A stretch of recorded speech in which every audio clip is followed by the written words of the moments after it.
right, so we have lots to go through today. We're going to get into a lab right away. It's likely a 2-day event, and unfortunately, we kind of have to sort of save it over the night. Thank you. So when you do set up your lab structure, keep in mind that you're going to have to either reconstruct it tomorrow, so take a picture so you know exactly what angle it's at, or let's try and save it somehow. Use only one table, and we'll get by tomorrow in my other classes. I'm going to ask that you guys, we did yesterday, for those of you that had to leave early, we did this handout that's not up on the screen, the one that says computer animations, types of velocities. Remember doing the ticker tape stuff from yesterday? Okay, that PowerPoint. I'm going to ask, in the interest of time, we got to, I think, positive velocity, negative acceleration. Did we get that far? How many far did we get? Positive, positive? Okay, so you've got 1, 2, 3, 4 more left, I think, to do, right? Can I ask that you guys try those on your own over the next couple days, and then we'll say like about Monday or so, I'll quickly give you the answers, and we'll confirm that. I think you guys get this stuff. I don't think I need to spend a lot of time going over it. Can I do that, just to save a few minutes? Yes? Okay, so you're responsible for that on your own. Okay. You have in front of you a little handout here. It says Galileo's inclined plane experiment. It's not up on the screen. Okay? So what I want to do, what we're going to spend the next couple of days doing is sort of recreating Galileo's experiment. Okay? Now we're going to have a little bit more modern equipment than him, and we're not going to be under house arrest when the bell goes, you can leave. Okay, so let's just read a little bit about it first of all. So Galileo's inclined plane experiment. Using equipment that we might now call simple or even rudimentary, Galileo revolutionized basic scientific principles which were posited by Aristotle and held firmly by scholars of the High Middle Ages. Anybody want to guess what the word posited means? Kind of a tricky one. I don't even actually know. I'm going to suggest that it likely means guessed at, or were suggested, or were thought up of by Aristotle. So Aristotle came up with these ideas, and they were firmly held by scholars of the Middle Ages and the Renaissance.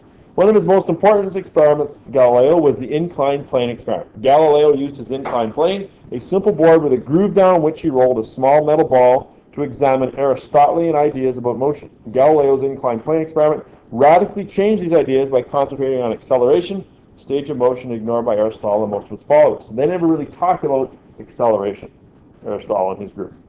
We decided to, now what this does is, that's sort of an introductory. This is a group project done by, and you can actually see it was revised in 1995. I've been giving this handout to students since, I don't know, the late 90s. I've been giving this handout out. So it's a little old, but Galileo is too, I guess. So this group at Rice University actually went about and tried to recreate Galileo's experiment in a much more detailed version than what we're going to do, and this is their result, or their sort of summary. So we decided to replicate Galileo's inclined plane experiment because it was so fundamental to new concepts of motion in Galileo's time. We based our experiment on Galileo's own description of the inclined plane in his book, Discourses on Two New Sciences. And then now they're quoting from that book. You can tell that because there's a little indent paragraph there. So Galileo says in his book, a piece of wooden molding or scantling about 12 cubits or 7 meters long, half a cubit, which is about 30 centimeters width, and 3 finger breadths, or about 5 centimeters thick, was taken, and on its edge was cut a channel a little more than 1 finger in breadth, and having made this groove very straight, smooth, and polished, having lined it with parchment, and also as smooth and polished as possible, we rolled along it a hard, smooth, and very round bronze ball. So in other words, he took a piece of wood, cut down and groove down the edge of it. Why did he cut it down like on the edge so that it was like standing up instead of like sort of lying down? More stable. Yeah, more stable and less likely to do that sort of warp, that sort of curvy motion. You're going to find that some of those ramps up there actually have quite a curve to them. When you sort of hold them up to your eye, you can see it looks like a hockey stick kind of thing. Unfortunately, we don't have a lot of choice. Now, the Rice University group, our own construction entailed planing at a 45-degree angle, one edge each on two 16-foot 2x4s, which we nailed together to form a groove. We sanded and oiled the groove to create a low friction effect like Galileo's parchment. Instead of a small bronze ball, we used a 3/4-inch steel ball bearing. We added a metal piece to the end of the inclined plane, against which the ball struck at the end of each run to make our timing precise. So just like the professor in that video from a few days ago, they had a stopper so that when the ball hit it, it made a noise and they could time it a little bit more precisely.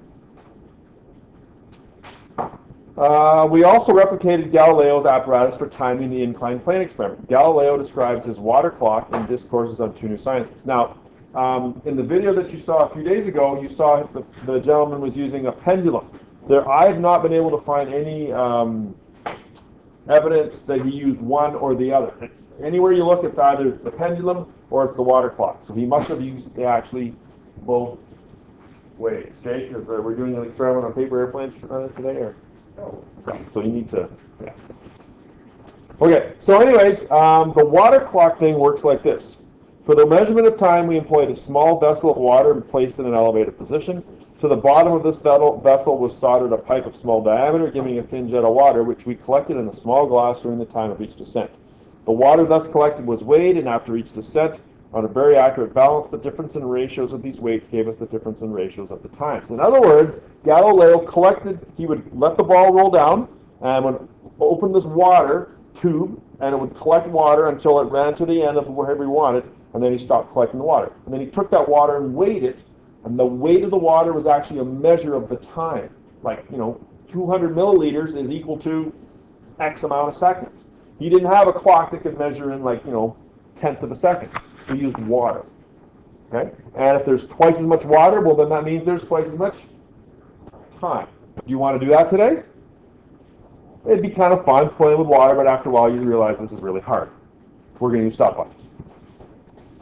Our water clock, the Rice University people actually did this though. Our water clock consisted of a plastic bucket with a small hole drilled in the bottom into which we placed a length of plastic tubing. When filled with water, the bucket emitted a thin stream of water through the plastic tubing. We controlled the flow of water by clamping the tubing with a small metal clamp. We marked our inclined plane at 1/4, 1/2, and 3/4 its length. Starting with the full length of the plane, we rolled the ball 20 times down each length. Why did they do it 20 times? They come up with an average. This is what they love for you to do in university, is to repeat it over and over and over and over again. And Jake and Joey are going to wonder what's going on a little bit later. Okay? We're going to try to cut that down a little bit, just in the interest of time. Starting with the full length of the plane, we roll the ball down 20 times each length, timing each trial with our water clock. Like Galileo, we weighed the water from each trial so as to determine the ratio of times for each length. If it took 4 times as long, then you should collect 4 times as much water. And it is possible to do it once. It's kind of a neat thing to try, actually, sometime. Our experiment proved that Galileo could have attained the accuracy which he claimed for this experiment. So that was sort of it was kind of like a Mythbusters thing. Could Galileo have actually done what he said he did? Our findings also point clearly to the concept of acceleration. The ball travels down 1/4 of the plane in half the time it takes to traverse the entire plane. Aristotle would have posited, of course, that the ball's time would have been directly proportional to the distance of travel. In other words, twice as far it would take, twice as long. Not true. How come? Because the ball is picking up speed. Pretty much common sense to us these days. Hard to believe Aristotle got it wrong, actually. Andrew Irving has created graphs which clarify Galileo's ratio, that the ratio of the distance traversed by the ball is proportional to the ratio of the squares of the time. And that's sort of, we won't worry too much about that. Okay, so the handout that you see on the screen is the handout you have in front of you. I have to make a few small changes. I realize there's a couple boo-boos here. I already photocopied it. In the interest of saving some paper, make the following changes, please. Okay? Right here where it says number 1, use Excel to graph the position at the end of the interval versus time at the end. Make sure that this change has been made on yours in number 1. Okay, it's highlighted up there in blue. Okay, so number 1, it's the end of the interval versus the end of the interval. And I think that's true also in number 2, end of interval versus time at end of interval. Okay, so 1 and 2. Anytime it says start of interval, it should read end of interval. Okay, and I think that is also true here in 7 and 8. Okay, and I do apologize for that. I've made a correction on the new one now. I think actually 7 and 8 are correct, are they not? Just 7. Oh, just 7 is out of it, correct. Okay, and then I think part C, there's a bit of an issue there too, right? Yeah, right here again. End of interval. Don't ever use the start of interval, always the end. I hope I've got this right. I know I've changed this in the past. Okay, so here's what you're going to do. Okay? So you're going to start by doing it on paper. I put the balls in nice, beautiful positions. They're not going to be like that when you do it. It's going to be messy. So I'm doing it on paper to give you a guide, a sort of an idea of what it's going to kind of look like at the start. Okay? So you are to use this picture to begin with. Okay? So in fact, we could probably do it a little bit together here, right? So interval number 1, 2, 3, 4, 5. The time at the start of the interval, you'll notice that the time of all the intervals is 1 second. Okay, so what is the position at the start of the first interval? 0. Of course, it's at the start. What's the position at the end of the interval? 1. So far, so good. What's the position at the start of the next interval? Well, it's whatever it was at the end of the last one, right? So that becomes 1. Now it becomes 4. Now it's 4 and 9. Now it's 9 and 16. Now it's 16 and 25. If only the rest of the lab were oh so easy. It's not. Yeah, it's not going to be that easy. Okay. Distance traveled in the interval. How far did it go? It went from 0 to 1 is 1. From 1 to 4 is 3. From 4 to 9 is 5. From 9 to 16 is 7. From 16 to 25 is 9. Do you see a pattern? You should. Now, here's where it gets a little bit tricky. I'll pause to make sure everyone's caught up. What is the instantaneous velocity at the start? At the instant at the start. How fast is it going? Well, we can only assume it's going to 0, right? It stopped.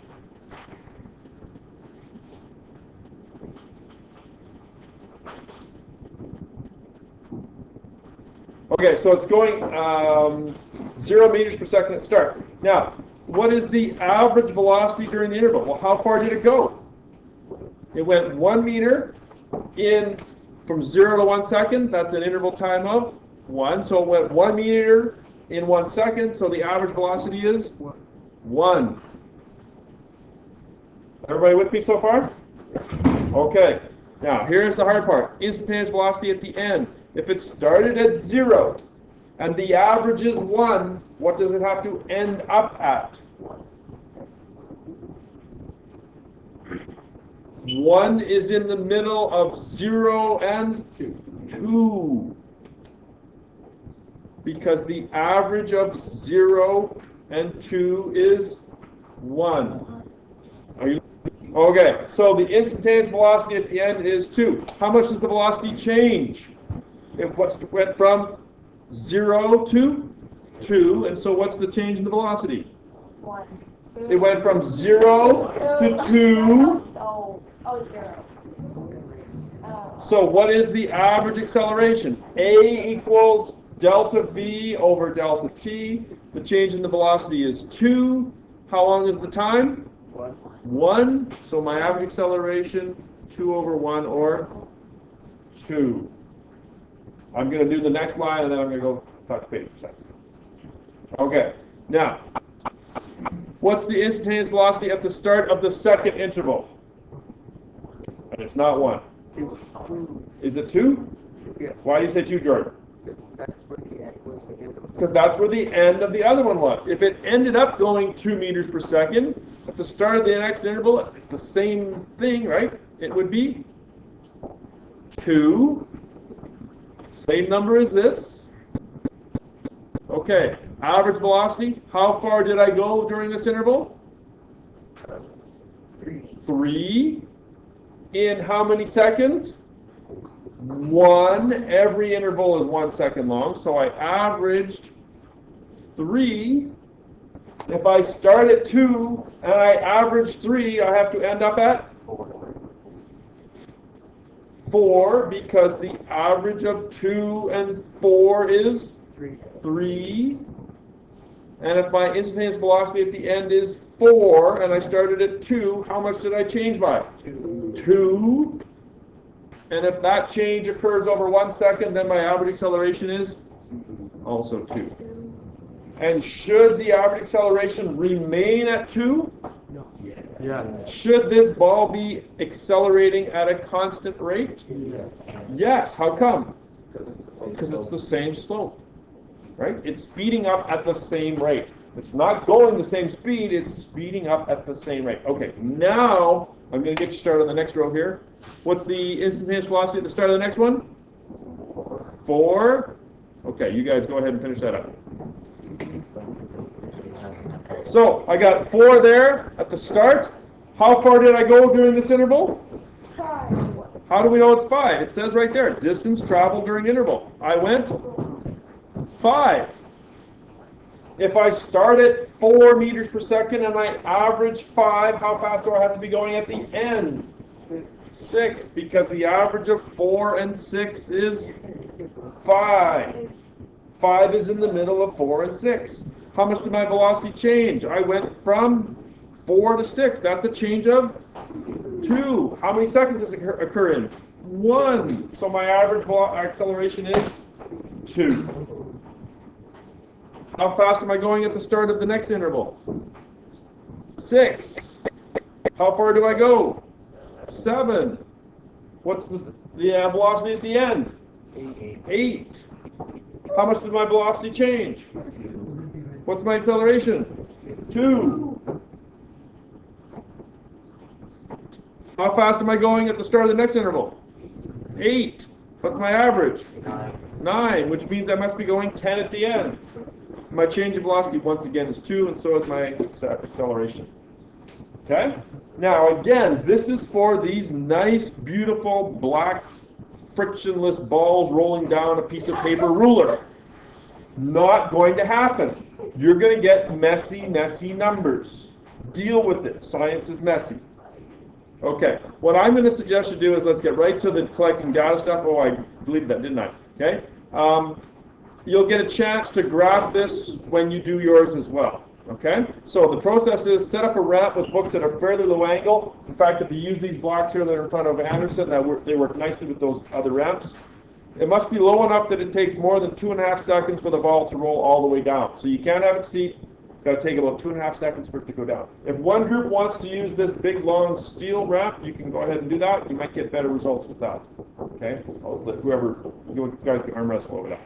Determine the distance traveled after 0.5, 1 second, 1.5, and 2 seconds, and 2.5. You may not get to 2.5. If you only get to 2, that's fine.